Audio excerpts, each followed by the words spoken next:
Hi, my name is Stanley Schwartz.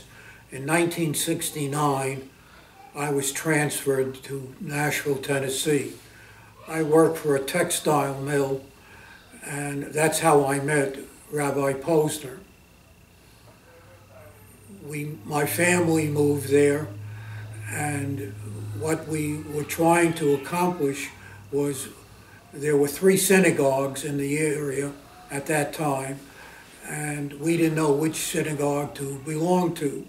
So we went to each one, and we were interviewed, and we were doing the interviewing to the rabbis, and we found that we preferred Rabbi Posner.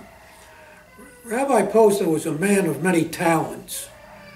He was a teacher, he was an author, he was a lecturer, but I'm not here to tell you about his accomplishments. If you go online, you'll find out a lot more than I can tell you. I want to talk to you about Rabbi Posner, the man. When we moved to Nashville, we had a number of problems because we moved from the north and we weren't really comfortable living in the south. So we went to speak to the rabbi, and he gave us some ideas about how to fill in and fit in with the community. One being we should become members of a synagogue, which we did.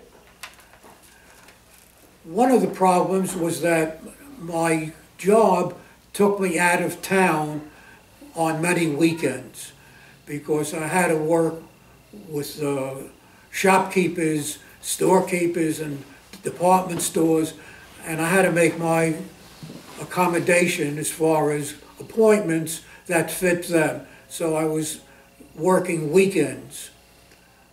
Finally, it was in between seasons, and I had some time off, so I attended services at Rabbi Posner's synagogue at the time.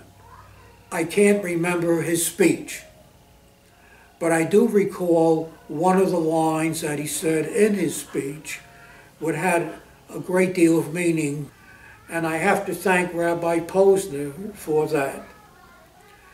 And I'll say it in Yiddish because that's what he said, and I'll translate it for those that don't speak Yiddish. He said, "As me arbeit auf Shabbos, es nicht der Yid. As arbeit auf Sonntag, es nicht der Goy. As nicht der Yid, nicht der Goy, muss eine Behema." And what that translates is, if you're working on the Sabbath, you're not Jewish. You work on Sunday, you're not a Christian. So you must be some sort of animal.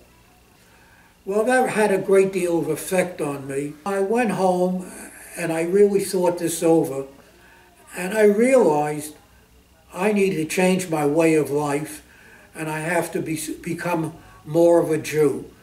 The rabbi really inspired me, and I decided I am not going to be working on Saturday anymore. Another area that I have a lot of memories of, my son, one of my sons, had difficulty when we moved to Nashville. He couldn't make the adjustment. And my being out of town a great deal, he went to speak to Rabbi Posner. And the rabbi gave him some good ideas. I never pushed my son as to what actually happened because it was a private conversation between he and the rabbi. And with that in mind, I just said, "You know, son, did he help you?" And he said, "Yes." I said, "That's all that counts." And these are the memories that I have of Rabbi Posner.